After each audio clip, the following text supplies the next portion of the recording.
बिस्मिल्लाहिर्रहमानिर्रहीम। अस्सलाम वालेकुम। मैं हूं मुबशर हसन, आपका बायोलॉजी का टीचर। हम क्लास 9th में चैप्टर 8 यानी कि फिजियोलॉजी, प्लांट फिजियोलॉजी हम डिस्कस कर रहे थे। प्लांट फिजियोलॉजी के अंदर हमने 7 SLOs को डिस्कस कर लिया था। आज हमने SLO नंबर 8 को डिस्कस करना है, जो कि है ट्रांसपायरेशन। ट्रांसपायरेशन क्या है हम इसको देखते हैं। ट्रांसपायरेशन हमारा टॉपिक है। Transpiration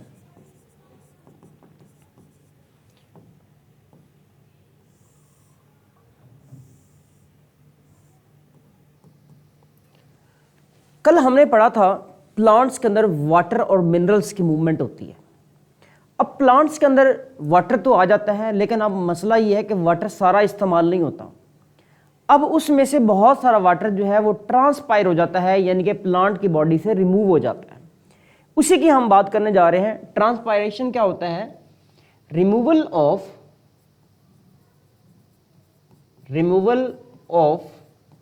water, removal of water और लॉस ऑफ वाटर। कहां से? From aerial part of the plant, aerial parts of plants, यानी कि वो प्लांट का पार्ट जो एयर में मौजूद होता है, उससे जो वाटर की रिमूवल होती है, हम उसको क्या बोल रहे हैं? ट्रांसपायरेशन। ये सबसे पहले इसकी आ गई डेफिनेशन। अभी हम देखते हैं वो एयर के अंदर कौन कौन से पार्ट्स हैं जो कि प्लांट्स के मौजूद होते हैं। नंबर फर्स्ट पर हमें लीव्स नजर आते हैं, बिल्कुल ऐसे ही है लीव्स। नंबर सेकंड पर यहां पर हम स्टेम की बात करेंगे। इसका मतलब है लीव से भी ट्रांसपायरेशन होती है, इसका मतलब है स्टेम से भी ट्रांसपायरेशन होती है। तो दोनों पार्ट्स यानी कि लीव्स और स्टेम दोनों से ट्रांसपायरेशन होगी। उसी की हम बात को मुकम्मल तौर पे डिस्कस करेंगे। ट्रांसपायरेशन में हमने क्या बोला? Removal of water, loss of water, removal of water, loss of water. कहां से? Aerial parts of the plants. इसको हम ट्रांसपायरेशन कह रहे थे। इससे पहले हमने बात की है कि होता क्या है कि पानी आता कहां से है। हमने कहा वाटर एंड मिनरल्स, ये कहां से आए? थ्रू रूट्स प्लांट्स के अंदर दाखिल होते हैं। अब रूट्स के अंदर प्लांट की रूट्स के अंदर वाटर तो दाखिल हो गया है, अब उसने ट्रांसपोर्ट भी करना है। तो उस ट्रांसपोर्ट के लिए ट्रांसपायरेशन का एक इंपॉर्टेंट रोल होता है। वो कैसे होता है वो हम देखेंगे। तो ट्रांसपायरेशन की हमने सबसे पहले यहां पर देखनी है इसकी टाइप्स। हमारे पास ये इंपॉर्टेंट लॉन्ग क्वेश्चन है जी, मैं यहां पे मेंशन कर रहा हूं, इंपॉर्टेंट लॉन्ग क्वेश्चन है। इसका पहला कंटेंट जो है वो इसका इंट्रोडक्शन है, या आप इसकी डेफिनेशन लिखेंगे। नंबर सेकंड पर आप इसकी टाइप्स को डिस्कस करेंगे। टाइप्स, अब हम देखेंगे इसकी कौन कौन सी टाइप्स हैं। नंबर फर्स्ट पे देखिएगा,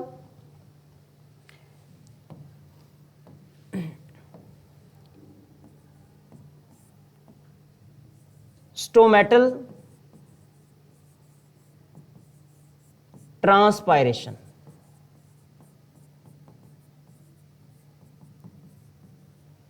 स्टोमेटल ट्रांसपायरेशन यानी कि ऐसी ट्रांसपायरेशन जो कि स्टोमेटा के जरिए से होगी। अब स्टोमेटा क्या होते हैं? ये कुछ ओपनिंग्स होते हैं, पोर्स होते हैं जो प्लांट के लीव्स में मौजूद होते हैं, जिनको हम स्टोमेटा कह रहे होते हैं। सिंगुलर स्टोमा होता है और प्लूरल को हम स्टोमेटा कहते हैं। तो स्टोमेटल ट्रांसपायरेशन के हवाले से हम ये कहते हैं कि 90% ऑफ ट्रांसपायरेशन का 90% जो है वो किसके जरिए से होगी? स्टोमेटा के जरिए से। अब मैं आपको एक बात बताता हूं, जितना भी वाटर जो है वो प्लांट्स में दाखिल होता है, प्लांट की रूट में दाखिल हो गया, उसमें से 99% उसने ट्रांसपायर हो जाना होता है। 99 ट्रांसपायर होगा, और उसमें से यानी कि जो हम बात कर रहे हैं कि 90% ऑफ ट्रांसपायरेशन जो है वो स्टोमेटा के जरिए से होगी। और हमने क्या बोला है, स्टोमेटा क्या है जी, small opening in leaf epidermis.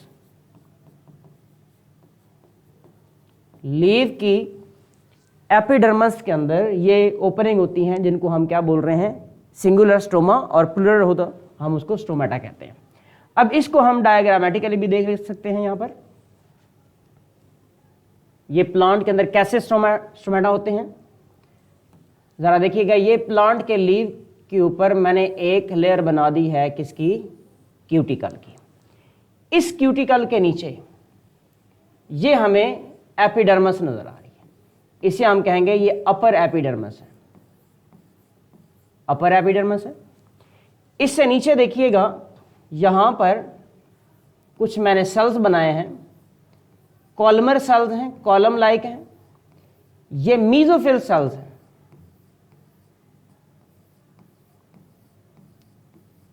Mesophyll sales हमें दो तरह से नजर आएंगे, एक कॉलमर नजर आ रहे हैं और कुछ यहां पर हमें इस तरह से स्पोंजी मीजोफिल सेल्स भी नजर आएंगे। ये डिफरेंट वे में हमें ये सेल्स नजर आ रहे हैं। अच्छा, इनमें यहां पर हमें कहीं कहीं ये जाइलम नजर आ रहा है, यहां पर इसे मेंशन करूं तो ये फ्लेम नजर आ रहा है, और यहां पर देखिएगा लोअर सरफेस के अंदर ये हमें लोअर सरफेस नजर आ रही है, यानी कि लोअर एपिडर्मिस। अच्छा, इस एपिडर्मिस के दरमियान में यहां पर हमें गार्ड सेल्स नजर आ रहे हैं, ये गार्ड सेल्स हैं।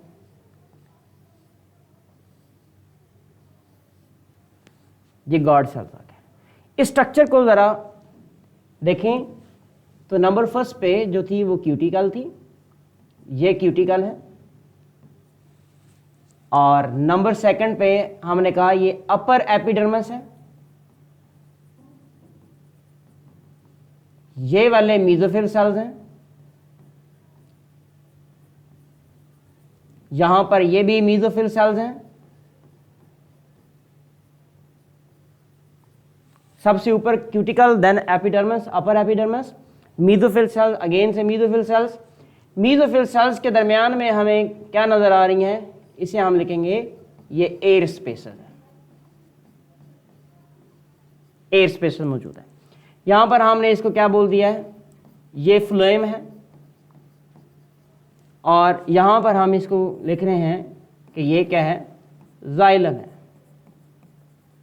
अब चूंकि जाइलम के जो ट्यूब्स हैं वो कनेक्टेड हैं किसके साथ, अगर देखा जाए तो ये कनेक्टेड हैं बिल्कुल मीजोफिल सेल्स के साथ। तो पानी जो है मीजोफिल सेल में आता है, और मीजोफिल सेल से पानी जो है वो यहां पे बाहर भी आ जाता है।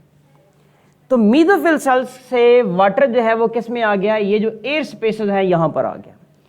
एयर स्पेसेस से पानी जो है वो ये स्टोमा के जरिए से बाहर जा रहा है। हम इसको क्या बोल रहे हैं, ये वाली जो स्पेसेस हैं, ओपनिंग है, इसको हमने क्या लिखा है, ये है स्टोमा। ज़्यादा होंगे तो जाहिर सी बात है हम उसको क्या लिख देंगे, स्टोमेटा। और ये नीचे क्या हमें नज़र आ रही है, ये भी एपिडर्मिस नज़र आ रही है। तो ये एक लीफ का हमने क्रॉस सेक्शन बनाया है जिसमें हमने देखा है कि वाटर कैसे ट्रांसपोर्ट हो रहा है।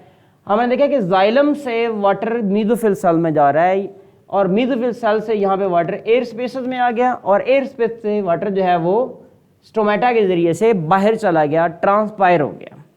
तो हमने क्या देखा है कि ये स्टोमेटल ट्रांसपायरेशन थी, और मैक्सिमम जो है वो स्टोमेटल ट्रांसपायरेशन होती है। अच्छा, दूसरे नंबर पर ज़्यादा देखिएगा, यहां पर यहां से वाटर, कुछ वाटर जो है इन सेल से होता हुआ यहां से क्यूटिकल से भी बाहर जा रहा है, आएगा उसी तरह से मीजोफिल सेल से, यहां से किस में गया, मीजोफिल सेल में, फिर मीजोफिल सेल से बाहर आएगा, एयर स्पेसेस में जाएगा। एयर स्पेस से वाटर जो है वो कहाँ जा रहा है, वो मीजोफिल सेल्स के दरमियान में सरफेस को क्या करेगा, मीजोफिल सेल्स की सरफेस से गुजरेगा, एक्स्ट्रा सेलुलर स्पेस से गुजरेगा और वहाँ से एपिडर्मिस से होता हुआ क्यूटिकल के दरमियान में कुछ स्पेसेस होती हैं, यहाँ से वो आउटसाइड ऑफ दी लीव चला जाएगा। तो इस ट्रांसपायरेशन को हम क्या बोल रहे होते हैं? Cuticular transpiration. तो अभी हमने नंबर फर्स्ट पे क्या देखा था? स्टोमेटल ट्रांसपायरेशन, और इसके दूसरे नंबर पर हम किसका जिक्र करेंगे? Cuticular transpiration. Number second cuticular transpiration.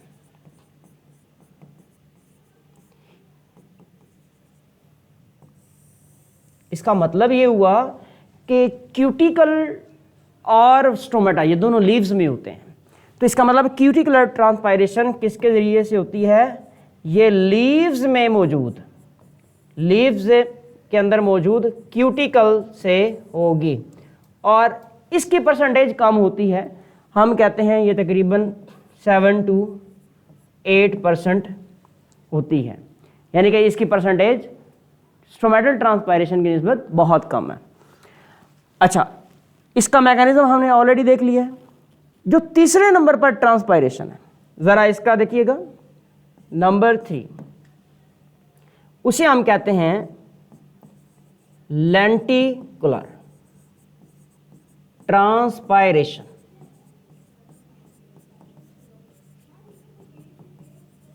Lenticular transpiration क्या होती है? देखें, प्लांट की जो स्टेम होती है, बाज़ औक़ात उसकी एपिडर्मिस किसी पार्ट से रप्चर्ड होती है, वहाँ पर स्पेशल टाइप्स के पोर्स बनते हैं जिनको हम लेंटिसल्स कहते हैं। यानी कि हम क्या बोल रहे हैं कि ये स्टेम के अंदर एपिडर्मस सेल, एपिडर्मल सेल्स क्या हो जाते हैं? रप्चर हो जाते हैं। इनके रप्चर हो जाने से यहाँ पर स्पेशल पोर्स क्रिएट होते हैं जिनको हम क्या बोल रहे हैं? लेंटिसल्स कह रहे हैं। जब इन लेंटिसल से ट्रांसपायरेशन होगी तो हम उसको बोलेंगे लेंटिकुलर ट्रांसपायरेशन। तो इसमें अगर इसकी परसेंटेज देखें तो हम कहते हैं लेस देन 3% होती है। तो लेस देन 3% की अगर बात करें तो ये तकरीबन 1 to 2% होती है।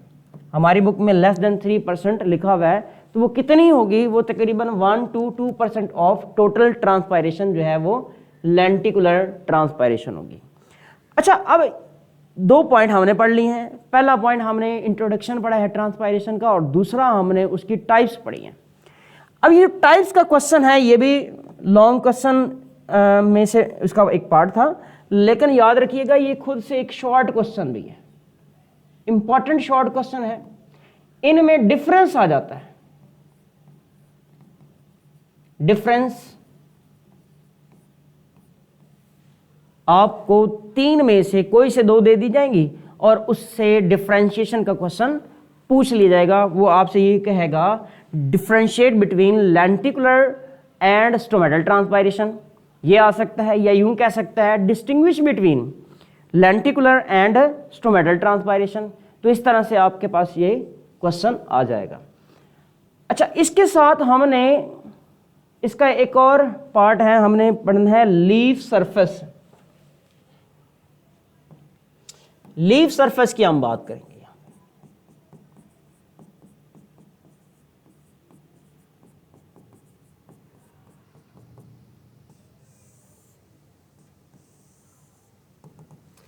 अच्छा, लीफ सरफेस के हवाले से बात करें, देखिए स्टोमेटा लीफ में मौजूद होते हैं, क्यूटिकल भी लीफ में होती है। तो हम इसमें देख रहे हैं कि जितने ज़्यादा स्टोमेटा होंगे इतनी ज़्यादा जो है वो ट्रांसपायरेशन होगी।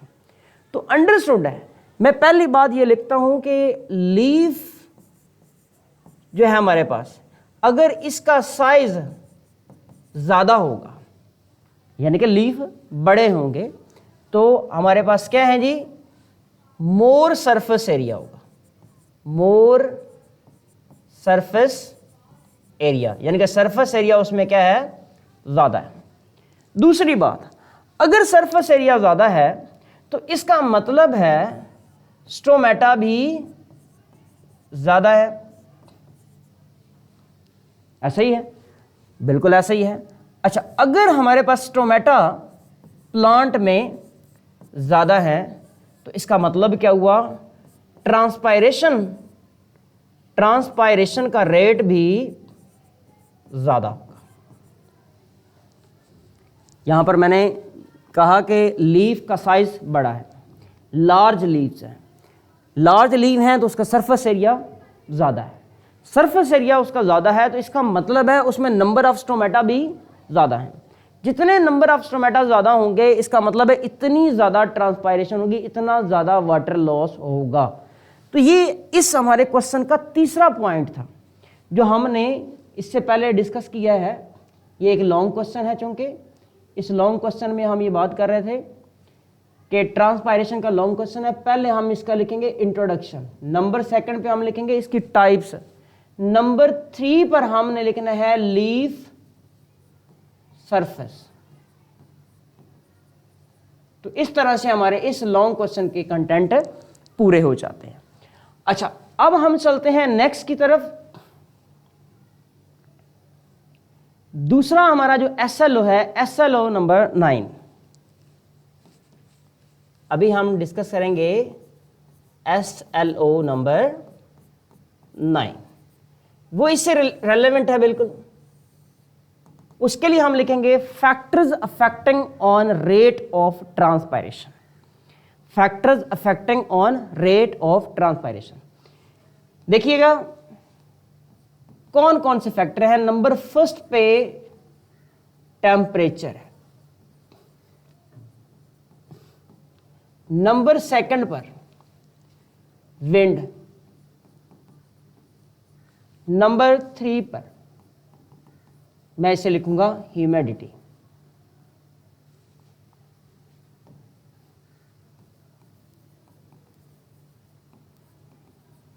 नंबर 4 पर हमारी बुक में टेम्परेचर, विंड और ह्यूमिडिटी लिखा है, लेकिन मैं नंबर 4 पर पे लिख रहा हूं लाइट, यानी कि सनलाइट। सनलाइट में भी लाइट इंटेंसिटी बेसिकली आता है। ये आ गया हमारे पास 3 पॉइंट्स। अब हम चलते हैं जी नंबर फर्स्ट, हमने इफेक्ट ऑफ टेम्परेचर डिस्कस करना है।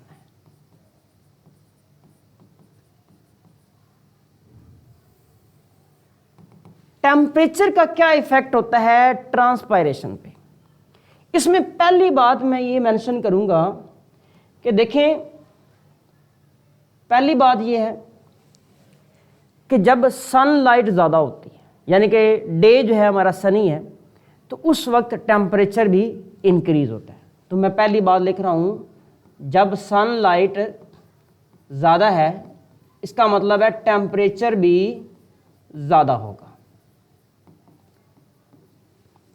दूसरी बात हम लिखेंगे, टेम्परेचर जब ज़्यादा होगा तो डेफिनेटली यहां पर क्या होगा, यानी कि दूसरी बात हम ये लिख रहे हैं कि जैसे जैसे टेम्परेचर बढ़ेगा, टेम्परेचर के बढ़ने से क्या बढ़ेगी, ट्रांसपायरेशन रेट बढ़ेगा, यानी कि टेम्परेचर के बढ़ने से ट्रांसपायरेशन रेट बढ़ेगा।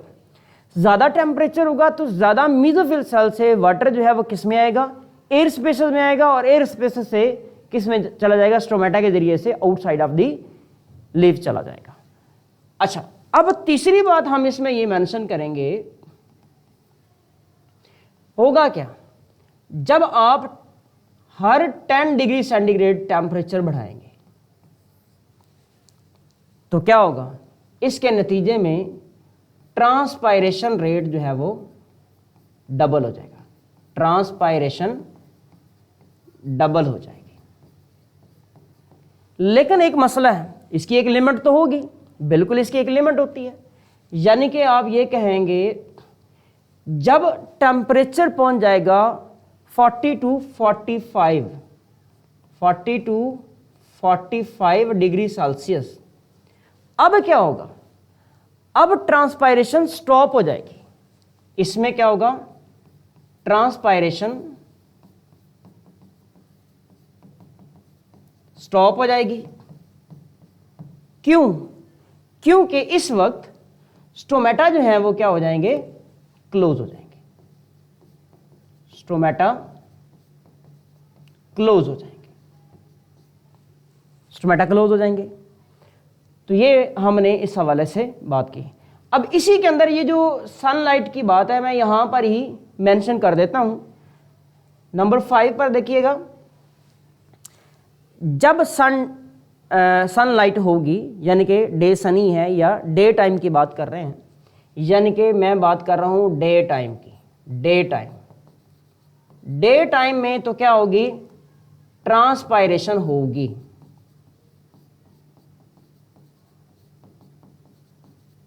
लेकिन जब वक्त आएगा रात का, रात के वक्त तो स्टोमेटा बंद हो जाते हैं, इसलिए ट्रांसपायरेशन का रेट जो है वो स्टॉप कर दिया जाएगा। तो यहां पर दूसरा पॉइंट, यानी कि एट नाइट क्या होगा, ट्रांसपायरेशन जो है वो क्या हो जाएगी, स्टॉप हो जाएगी। ये हम किसकी बात कर रहे थे, effect of temperature on transpiration. Effect of temperature on transpiration itself एक शॉर्ट क्वेश्चन है जो इंपॉर्टेंट है, जिसके हमने 1 to 5 पॉइंट्स लिख लिए हैं। अच्छा, अगर स्टोमेटा बंद ना होते, अगर स्टोमेटा बंद ना हो तो ट्रांसपायरेशन का जो रेट है ना, ये जाहिर सी बात है बढ़ता जाएगा। वक्त आएगा कि पानी जो है वो सारे का सारा ट्रांसपायर हो जाएगा और प्लांट्स जो हैं वो विल्ट कर जाएंगे और अल्टीमेटली डेफिनेटली उनकी डेथ हो जाएगी प्लांट्स की। तो ये भी इसके एक इफेक्ट में हम लिखेंगे। तो ये क्या था, इफेक्ट ऑफ टेम्परेचर। अभी हम देखेंगे effect of wind, number 2, effect of wind. अब हमने देखना है कि टेम्परेचर का तो इफेक्ट हमने ऑलरेडी देख लिया है, अभी हमने विंड का इफेक्ट देखना है। अच्छा, विंड के इफेक्ट में क्या होता है, विंड होती क्या है, सबसे पहले हम ये देखते हैं कि विंड है क्या। विंड को हम कहते हैं मूविंग एयर, मूविंग एयर। अब जाहिर सी बात है, जब एयर मूव कर रही होगी वो मॉलिक्यूल, वाटर के मॉलिक्यूल को अपने साथ ले जाएगी। जब वाटर के मॉलिक्यूल को वो साथ लेके जा रही है, इसका मतलब है ट्रांसपायरेशन बढ़ रही है और स्पेस क्रिएट हो रही है बाकी मॉलिक्यूल्स के लिए। तो इसके लिए भी हम क्या बात लिखेंगे, जैसे जैसे विंड ज़्यादा है, यानी कि wind is directly proportional to rate of transpiration.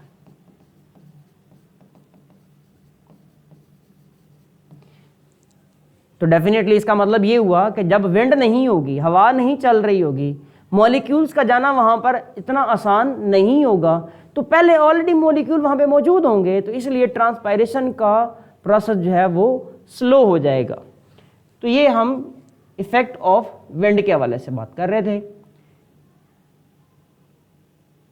अच्छा, इससे नेक्स्ट जो है वो बड़ा इंपॉर्टेंट पॉइंट है, नंबर 3 पर हम लिखेंगे इफेक्ट ऑफ ह्यूमिडिटी।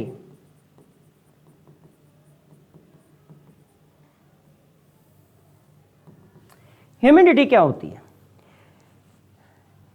ह्यूमिडिटी होती है कि percentage of water in the air, यानी कि इसको मैं मेंशन करता हूं, क्या लिखेंगे, percentage of water molecule in the air. ये इसको हमने शॉर्ट फॉर्म में लिख लिया, percentage of water in the air, यानी कि हवा के अंदर नमी होगी ना, हम उसको क्या बोलेंगे, ह्यूमिडिटी होगी। अब बात यह है कि अगर एयर के अंदर पहले से पानी मौजूद है तो ट्रांसपायरेशन जो है वो कम होगी। यहां पर हम क्या लिखेंगे, यानी कि इसका इफेक्ट जो है हम डिफरेंट लिखेंगे। ह्यूमिडिटी है, ह्यूमिडिटी अगर है ज़्यादा, यानी कि मैं इसको लिखता हूं वाटर इन एयर, अगर ज़्यादा है तो ये क्या होगी, इसका प्रोसेस इन्वर्स होगा किसके, ट्रांसपायरेशन के। तो मैं इसके लिए लिखूंगा ट्रांसपायरेशन रेट कम होगा, यानी कि हमने इसको शॉर्ट फॉर्म में क्या लिखा है, ह्यूमिडिटी अगर ज़्यादा होगी तो ट्रांसपायरेशन जो है वो डिक्रीज हो जाएगी। अगर ह्यूमिडिटी कम होगी, इसका मतलब ड्राई एयर ज़्यादा है, तो मैं यहाँ पर लिखता हूँ दूसरे नंबर पर ड्राई एयर। ड्राई एयर का मतलब ये हुआ कि ह्यूमिडिटी जो है वो कम है, तो इसका मतलब ये क्या है कि अब क्या होगी, ट्रांसपायरेशन बढ़ जाएगी, ट्रांसपायरेशन रेट इंक्रीज हो जाएगा। जैसे जैसे ह्यूमिडिटी बढ़ती जाएगी ऐसे ऐसे ट्रांसपायरेशन का रेट कम होता जाएगा, जैसे जैसे ह्यूमिडिटी कम होती जाएगी ऐसे ऐसे ट्रांसपायरेशन का रेट बढ़ता जाएगा। तो ये हमारा तीसरा पॉइंट था। अब हमने देखना है कि ये भी हमारा एक शॉर्ट क्वेश्चन है, ये भी शॉर्ट क्वेश्चन है अलग से, और तीनों जो हैं वो हमारा एक लॉन्ग क्वेश्चन भी है। तो ट्रांसपायरेशन के जो factors affecting on the transpiration है, ये हमने 3 पढ़े हैं। तीनों जो है वो क्या है जी, लॉन्ग क्वेश्चन है, हमारा इम्पॉर्टेंट है। जब इस पे लॉन्ग क्वेश्चन आएगा तो पहले हमने ट्रांसपायरेशन को डिफाइन कर देना है, फिर इसके फैक्टर्स को एनलिस्ट करना है, और उसके बाद हमने 1 बाय 1 जो फैक्टर्स हैं इनको हमने क्या करना है, डिस्क्राइब कर देना है। अच्छा, अब हमने देखना है कि ट्रांसपायरेशन रेट जो है उसको चेक करने के लिए, ट्रांसपायरेशन रेट को चेक करने के लिए क्या करते हैं, हम एक पोटोमीटर का इस्तेमाल करते हैं, एक मीटर का इस्तेमाल करते हैं। उस मीटर में कैसे ट्रांसपायरेशन का रेट हम चेक कर रहे होते हैं।